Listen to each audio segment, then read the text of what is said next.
Good morning, Richard. Good morning, good morning. Nice to be this show. Good to have you. Yes, thank you. Karibu sana. Asante, asante. Nimeambiwa kutumia salamu na chama wetu wa sound anaitwa Wafula. Mimi nimesalimika. Nimesalimika. Yani kaka yako. Leo show ni tunapenda salamu. Show ni ya namesakes. So we had a Janet. Yes. Now we have a Wafula. Oh. Yes. Next hour we shall have a Mariam. What? You know, I was just saying hi to our next guest. He's not a Mariam. If there's one thing for certain and two things for sure, he's not a Mariam. All right. Richard, Janet is going to welcome you with today's quote. Thank you. Today's quote is by Rosa Luxemburg, who was a Polish and naturalized German revolutionary. And she once said, "The one who does not move does not notice their chains." Yeah, unless you then take a step to be able to even get to know that you need to move, it becomes very difficult to even realize that you are, one, in trouble, or two, that you need support. And especially in the context of the conversation that we're having today. Right. One, that it's difficult. two, That you are not aware that you need help. Yeah. not aware that you need help. Yeah. As a counseling psychologist, on a daily basis, what kind of people do you deal with? I deal with a number of people, ranging from the youth all the way to the adults, and I deal with various issues. My area of practice has been on general mental health, but I'm also a marriage and family therapist. I also deal with addictions. I'm an addiction counselor as well. And so I interact with different people who present different issues on a day-to-day basis. And I think this is a very timely conversation because of then what we're observing internally as practitioners, but also publicly on what is happening. I think I was sharing with someone yesterday that the mental health among the youth is a silent epidemic. Silent epidemic because of a number of factors. A number of surveys have been done. And these surveys have pointed out to a very worrying trend about the mental health among the youth. One of the surveys indicated up to 44% of the youth are actually struggling with their mental wellness. Depression and anxiety being the leading mental health challenges among these youth. Further, another survey indicated that 1 in 3 adolescents are actually struggling with their mental health, hence affecting their growth and prospects for success in the future. And that is why then we are, reading, witnessing a number of cases happening in the society in relation to the youth, the young, either some attempting to end their lives, some succeed. We have read of, they have been in relationships that are not working, umeachwa, hutaki kuachika, so they are actually harming each other. There's a lot of pressure. In fact, another statistic which is also very worrying is that suicide cases is high in the age bracket of between 15 to 29. Why? Because of the societal pressure. The pressure to make it. You want to, own a house, you want to own the expensive car, you want to have, the beautiful girl around or the handsome man around. I mean, pressure in all manner of essence. And so that's why we are witnessing a number of them in that bracket, dying by suicide. Yeah. What's causing this? So you're saying there's a lot of societal pressure. Yes. Please just break down this pressure. Yeah, so the societal pressure would be informed by a number of things, Latif. One, harsh economic times. Okay? So the harsh economic times has pushed some of these teenagers into negative coping strategies like gambling. And so in gambling, they have become addicted. I'm sure we have read and seen, those who gamble lose, then, because of the stress, they again end up taking their lives. And that is because of the harsh times that we are living in. High employment rates. So Unemployment. a number of youths outside here are unemployed. And so that gives them a lot of pressure as well. And that's why I'm saying the societal pressure is one of the major factors that we're having. But also peer influence. You know, peer influence has contributed a lot in terms of the pressure that we're talking about. Because here is someone who is wanting to be like another one. You know, here is someone who, because of what is happening, what is trending in the social media, so you want to conform, you want to be that person, you are not in position, that gives you a lot of pressure. And as they go through that, it affects their mental wellness. What about things like the, I don't know, lack of proper government leadership, corruption? Yes. There must be when you're counseling somebody who, beyond peer pressure, beyond wanting things, there's this very tragic thing that's happening where there's just poor leadership and deprioritization of what's important. And it's very disorienting to everyone. I can imagine for somebody younger, you're like, the dream is just further away. Sure. How do you Yeah. how do you speak to somebody like that who it's something that you can't see and touch, but you're witnessing it every single day? Because I think that's also something that maybe they don't say it out loud, but it must weigh on their subconscious. It is, and I mean, interesting that you're bringing up that, Janet, because we saw them in 2024. You know, they came in numbers to protest the policies, you know, what was happening, the political leadership. They were really against that, and they felt the pressure about that. So yes, so that's also a factor that would contribute to these people. Interesting, now there is wako kadi, they want to make their voice heard, and you are seeing them mobilizing themselves because they are saying we want to, you know, decide the next leadership because we feel, you know, our voice needs to be heard. And so, yeah, that is a very important factor that you're bringing up on board.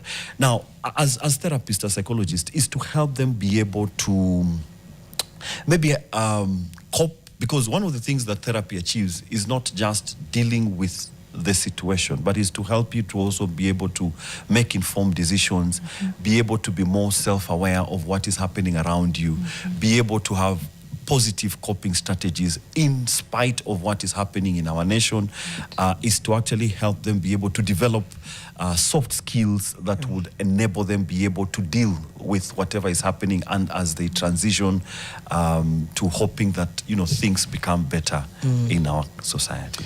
What are some of the earliest manifestations of mental illness? Yeah. We normally say that it's quite difficult to tell that someone is going through a mental illness or is struggling with their mental health. However, when we see some signs consistently for a period of not less than 14 days or more than 14 days, one of it is your eating pattern changes. So either you develop high appetite, and as you develop high appetite, you're developing high appetite for food that is not really, very important to yourself. Your sleeping patterns changes. And before I talk about the sleeping patterns, the appetite changes would then make one either grow thin because they lose appetite, or one growing bigger because of the increased appetite. But definitely your appetite changes. Number two, your sleeping patterns changes as well. Either you get what you call insomnia or hyposomnia. Okay. I didn't know the opposite of insomnia was hyposomnia. Yes. Yani kulala sana. Kulala sana. Okay. What is sana? Sana inaanzia masaa ngapi? Think. Okay. So kulala sana. Asking for a friend. Okay. You're like, don't attack me for what I choose to do on The the friend, weekends. I'm the friend he's asking for. So of course, kulala sana is a situation where you don't feel like leaving your bed. You don't feel any motivation to actually go out and do your task. So you just want to be in bed, and most of the time you just want to Sleep. to sleep. And sleep comes. Sleep comes. Interesting. Because we are affected differently by mental health. So there are those who sleep will come and they will sleep for days. There are those who, as they go to bed, they will not sleep. Okay. The other manifestation. What is insomnia? It's still on the same thing. Yeah. Sleeping patterns changing. Because now you said you sleep, you ukikatu hivi unafunga macho unalala, you do not want to be disturbed Yes. for long. Yes. This insomnia, Yes. how do you characterize insomnia? So insomnia is lack of sleep, characterized by prolonged absence of sleep. Okay. For example, Latif, if you And go not to because bed- you're busy. No, not because you're busy. It's because, so insomnia will be you caused spend by mental 24 exhaustions. Okay. You know, a lot of things happening in your mind that then does not allow your mind to rest. Because when we physically retire to rest, our minds also need to rest. Yeah. I always tell people, and one of the assessments we do is I always ask, how long does it take you? For example, Latif, how long did it take you to fall asleep when you last went to bed to sleep? How long does it take a light to go off? No, That's how fast. Latif, pop out. That's a gift. That is a That gift. is a gift. Because as you interact with people, people will tell you they have struggled to actually get sleep. 1 hour, 2 hours, 3 hours later on, you still say, oh, my mattress, my sleeping position, whatever. Can I challenge that? Yeah. The out like a light, is it a blessing or also a sign of exhaustion? Yeah. Or is it this thing? Or is it hypersomnia? Well, how can you tell? It's fair. How do you tell whether you... Okay, it can be both. It can be Yeah. that as you get to bed to sleep and, just like light, you're dead. That could also be a sign of fatigue, which will be also a manifestation of a mental distress. Okay? Or no, I meant just like regular tired. Tuendelee tu.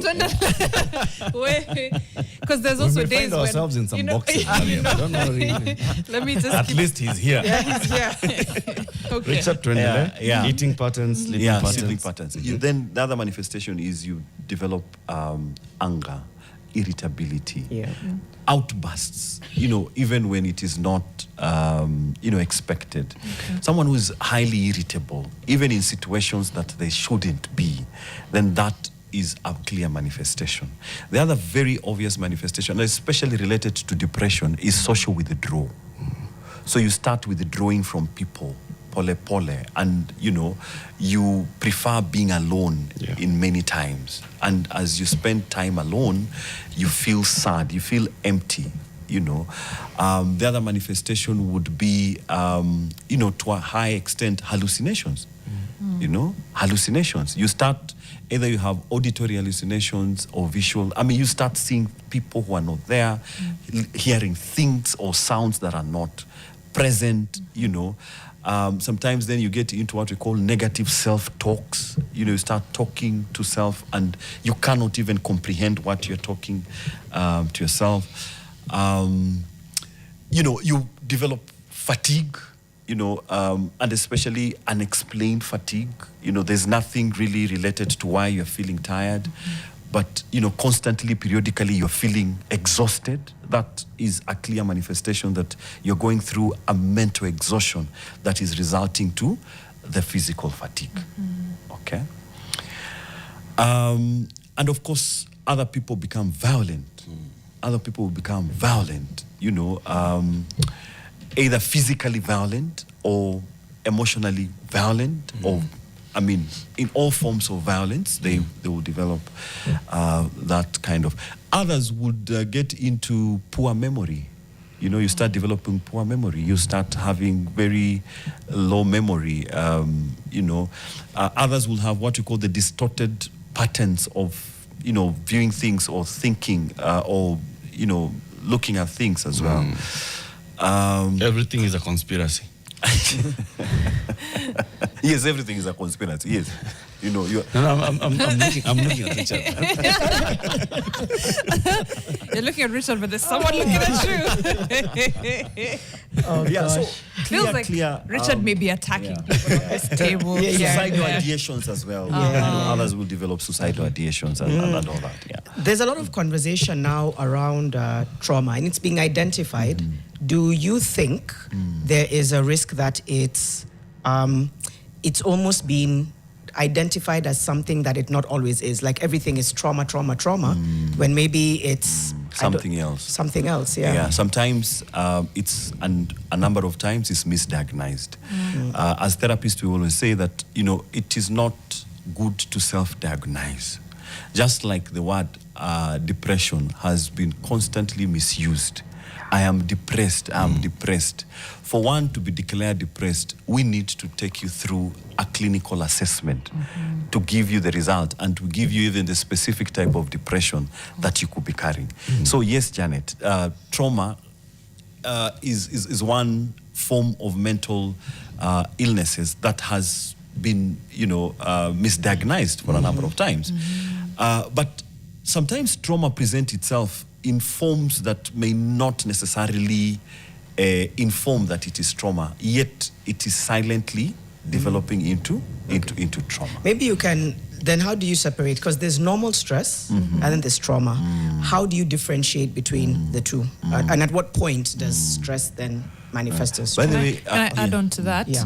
And even the difference between, I'm sad or this is a hard time versus this is depression. and all Yeah. that. Yeah.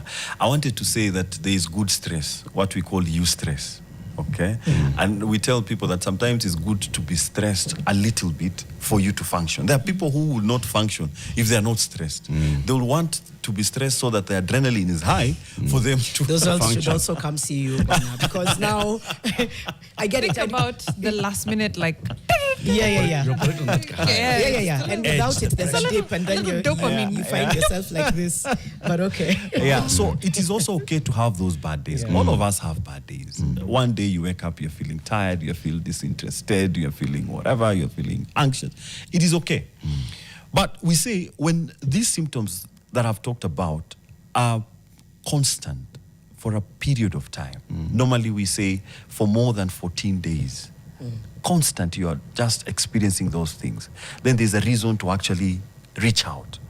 Unfortunately, the stigma around mental illness and mental health has prevented a number of people to come for help. Yep. And that is why then such conversations are important, so that we demystify what mental health is. You know, in a number of quarters, mental health is sickness. It's witchcraft. Psychosis.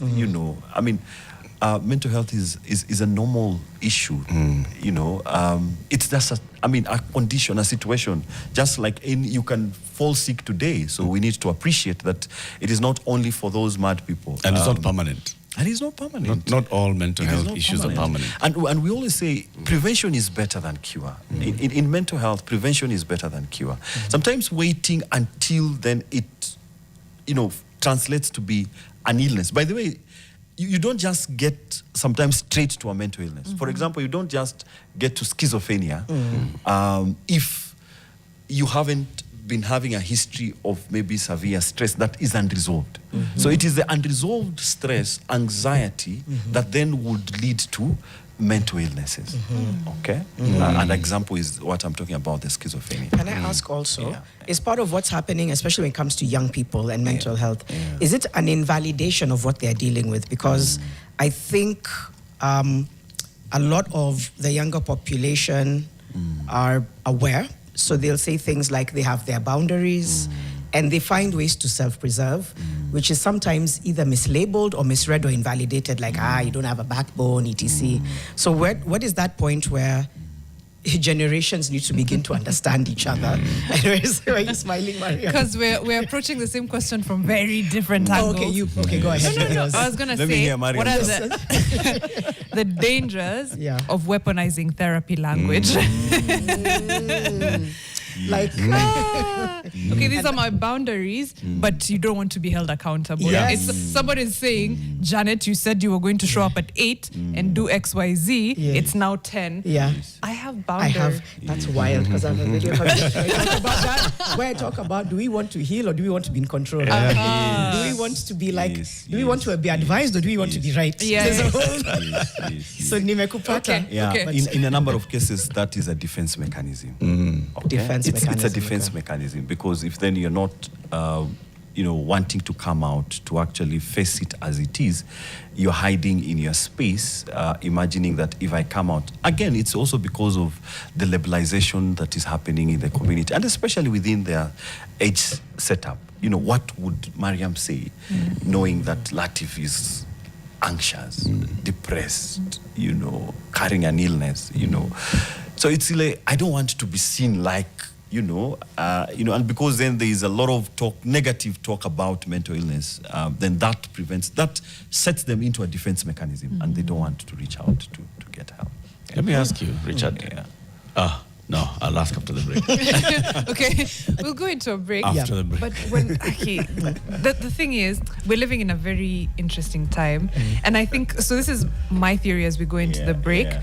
The world operates in like cycles where like you're either doing nothing about something, or you're doing too much, or you've kind of now leveled out. I think we might almost be in that too much stage. Where you numb. Sometimes then you get to the numbness stage. Yes, you get to the numb. I mean, it's been too much for you without finding an exit, so you become numb. Oh, that's also so dangerous. Okay, let's talk about that in just a minute, and Latif's question as well. Hashtag is Fixing the Nation NTV. We'll be right back after this. Right now. Yes. Yeah, okay. On YouTube, I was Charlie saying, Dr. Ali, please talk about the seismic shift happening globally, treating mental health problems with psychedelics. And then he adds, and why Kenya is behind. You'll speak to that. I think that's the only question that's been asked. But just before we get back into the conversation we're having, that's also something else that people are saying. But I don't think it's to treat mental health. I don't know. Psychedelics. I've read research that they have done.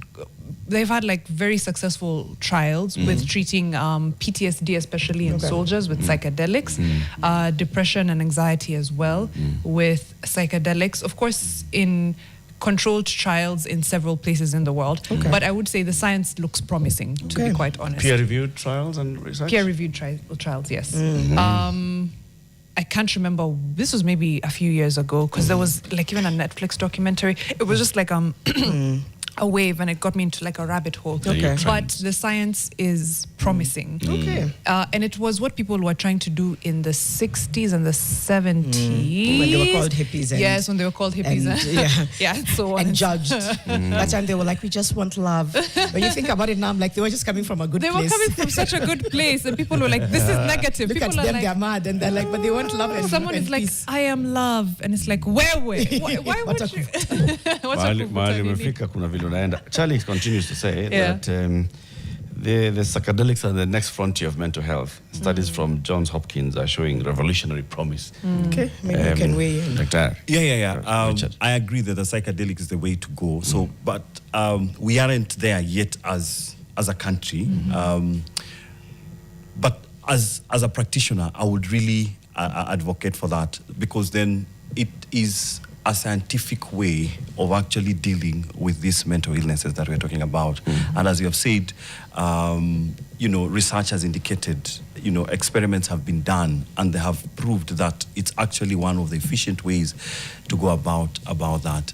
A lot is happening behind the scenes. Actually, we have really made significant progress as a nation in the area of mental wellness.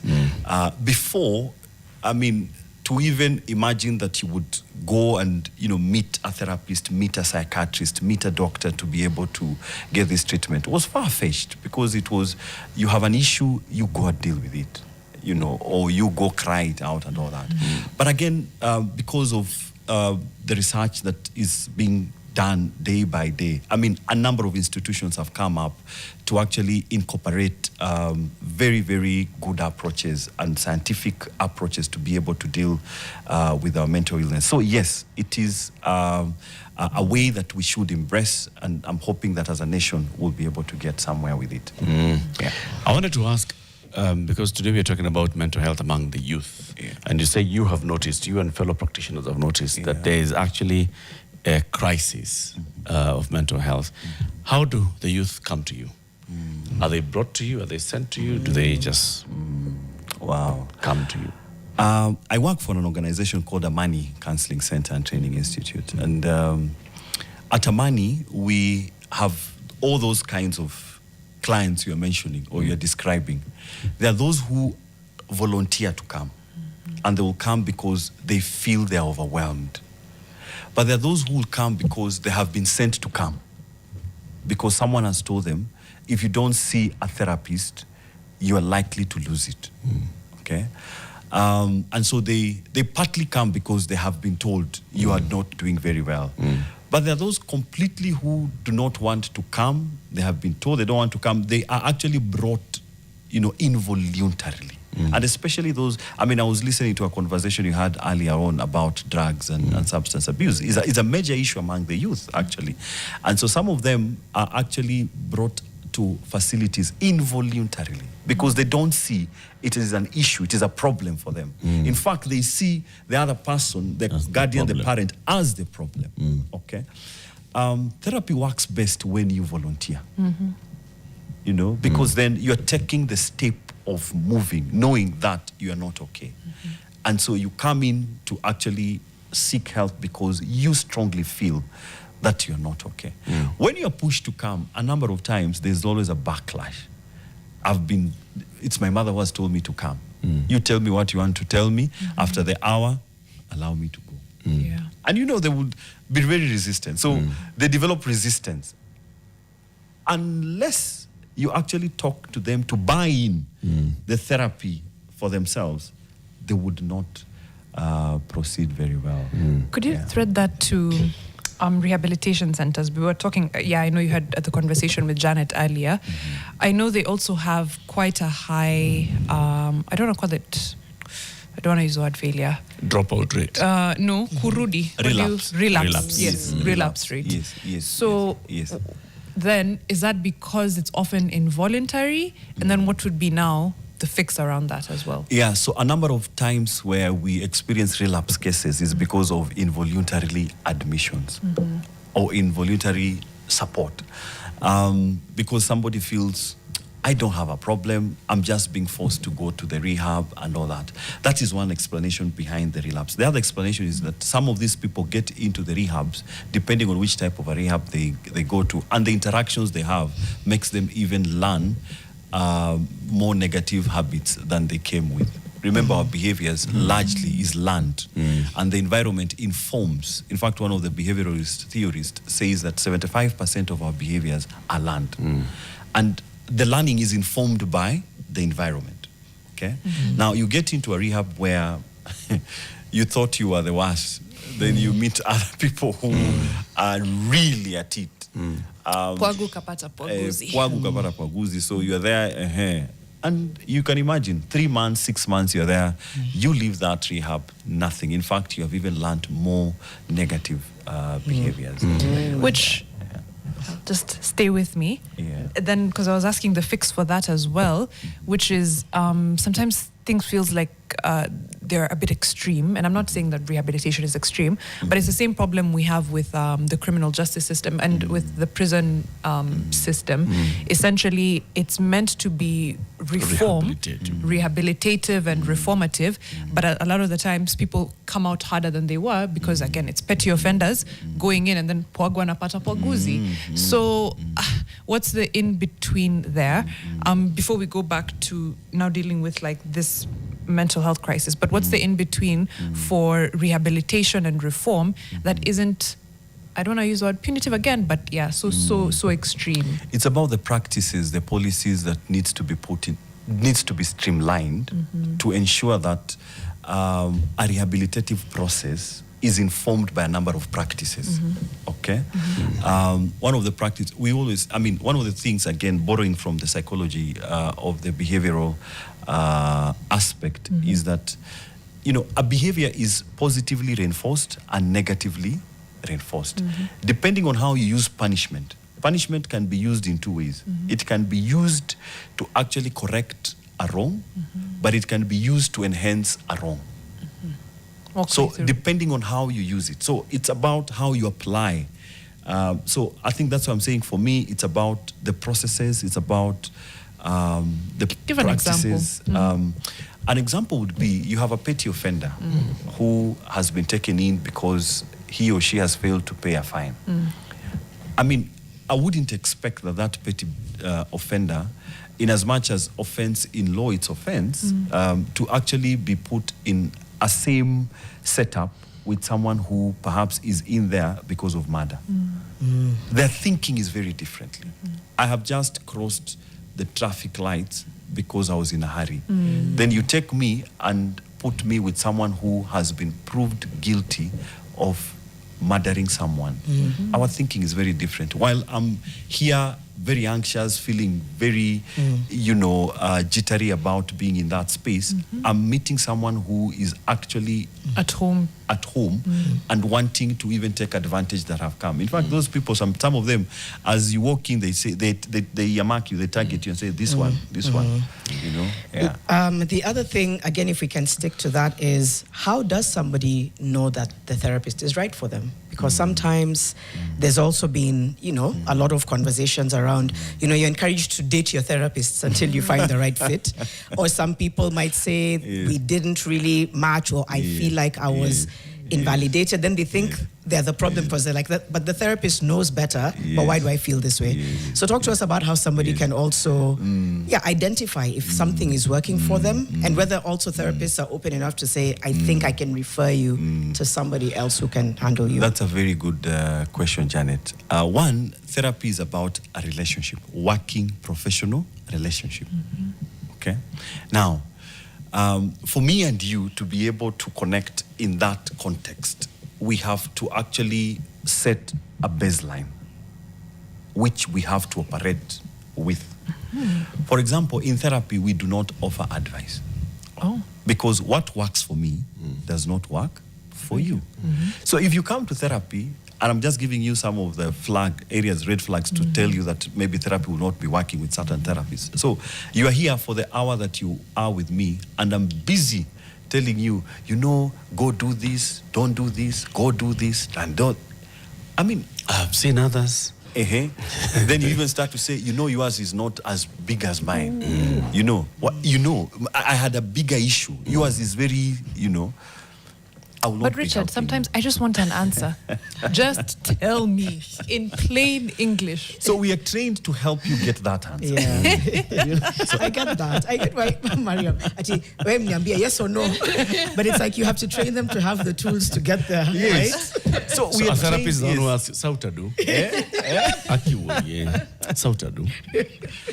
A case in point where you're seeing a couple, for example. Yeah. And they just you are want here, to know, to achane, ama tusiachane. Just tell us, you can see. By the way, it is unethical of me to tell this couple, this one haita work, achaneni bwana, you know it. But I should help them to reach at that level where they're seeing this one, ata mkifanya nini, it's not gonna work. Then in that case, if a therapist, just going back again into what Janet is asking, if a therapist is trained to listen and to help me walk the journey, and we are saying this is a professional therapist, then I should not be dating 3 other therapists to find the fit.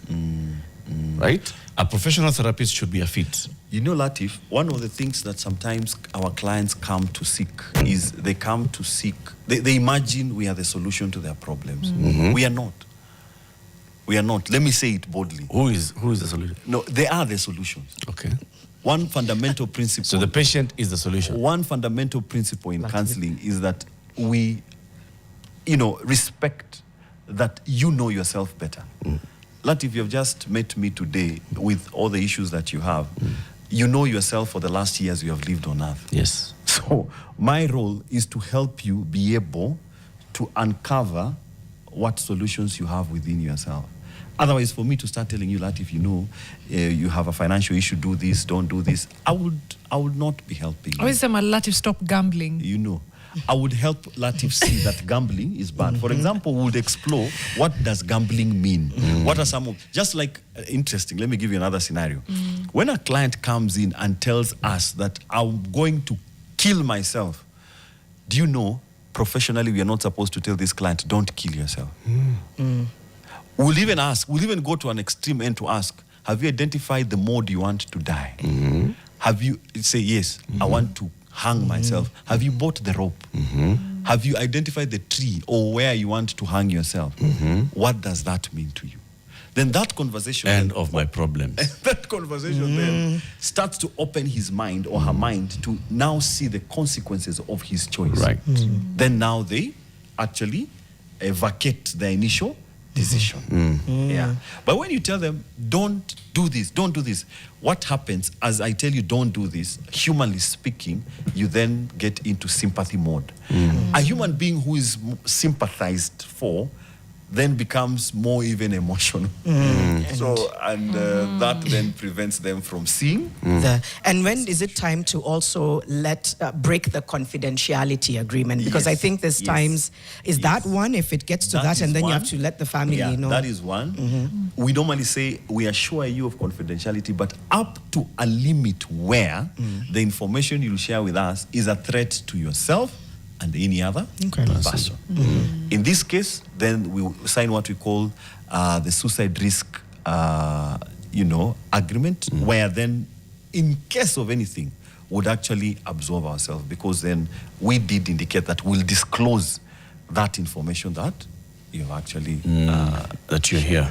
So then, do you think that people will perhaps, because they know this, they will hide having suicidal ideations or intrusive thoughts because they know, that's a red line for therapists?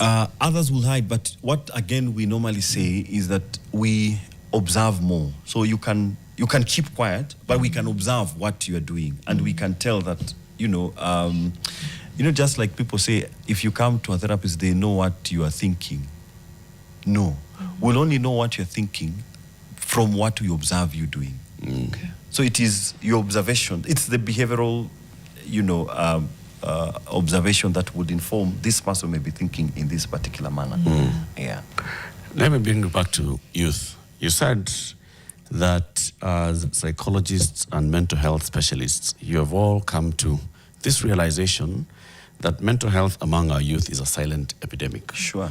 So the professionals know. The government also knows because they have a report. In fact, the Director General of Health has spoken about it. Yes. Do the patients know? Do the youth know that mental health is a silent epidemic among them? Yes and no, Latif. Yes, because there are those who have reached out in numbers to seek help.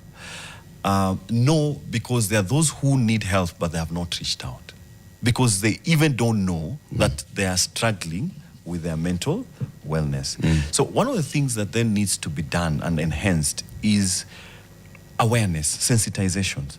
I mean, through such platforms, today we are talking about mental health among the youth. I'm sure there's some youth listening and they have heard me talk about some of the manifestation, some of the statistics I've talked about, and all the conversation we have had today. So there are those who are struggling in silence, and that is why it's an epidemic, because by the time it is full-blown, it is actually perhaps an illness and not just a mental health struggle. It's a big thing. I'm struggling on this because many times on this show, we talk about these cases of some serious violence, and I always say, we have a mental health issue. And we've even talked about it here. We have all those irritability outbursts, unexplained violence. And we have a lot of that. If it's a silent epidemic, well, it's not so silent, but it's basically talking about our young people who will soon be adults, will actually be mentally unwell. What should we do? What should we do systemically? Should we say that instead of waiting for people to come to psychologists such as yourself, that psychologists should go and start talking to people, and just creating this awareness, having platforms where you're talking about this is what mental wealth and wellness looks like. These are the signs of illness. These are the signs of just wanting to talk and various levels of talking. I can imagine that not all talking needs to come to Richard. Maybe just talking among friends, talking to an elder, an uncle here, a mentor or something. Latif, ideally that should happen, should be a priority, where then the practitioners reach out there. But not just the practitioners, even you guys in the media. I mean, just sensitizing these guys through the media platforms about what mental health is. 2 days ago, I attended a meeting at the University of Nairobi, organized by the Dean of Students, and they were talking about a program to support the university students. And I found that conversation quite enriching, because one of the things that they were coming out loudly to say is that they want to offer a platform for these guys to be able to seek support. And they have come up with different strategies, including peer counseling trainings for some of them to be able to be ambassadors and advocates, because sometimes these youth would relate well with one another. So we need to empower, capacity build some of them to be able to be advocates among themselves. The University of Nairobi was talking about safe spaces for them. Even they had what they were calling gazebos, open space gazebos, to meet as youth to talk about their wellness. Okay, a lot of trainings is being invested, and we do the same even at Amani, because we have a lot of youth programs that are centered, focused on youth and mental health. We would want to create more awareness so that they are more preventive than curative. I also think another thing is that their parents or peers or people who are essentially parenting these young people should also normalize it for themselves, because I think there's such a disconnect. You've not gone for therapy and you're telling me to go. Right. You're basically condemning me as the sick one. And also I just feel like they look around everywhere. They have a president promoting the manosphere, it's true. They have, people who are normalizing violent rhetoric as adults, who are probably even more unregulated than them. So I'm not surprised, because it's like you're not showing me any example of what healthy looks like. And then you're not going for help. Then you're saying, I need help. Just gaslit to death. Very true. Very true. Janet, let me tell you, a mentally ill youth or an adolescent is just a symptom that the entire family unit is sick. Okay? Because this person cannot struggle in isolation. I've already said that our wellness is informed by primarily our environment, So a sick parent is also equivalent. I mean, a sick parent would translate it to a sick child in that home. So yes, I agree with you that at the parenting level, where it really begins and matters, if I'm struggling with my mental wellness, more chances than not, my own children would also suffer. We say in psychology, emotions are contagious. If I carry bad emotions, if one of you today would come in this show with a negative emotion, more likely than not, Eric will also leave here with an emotion that ajui alitoa wapi. Kama nimejam.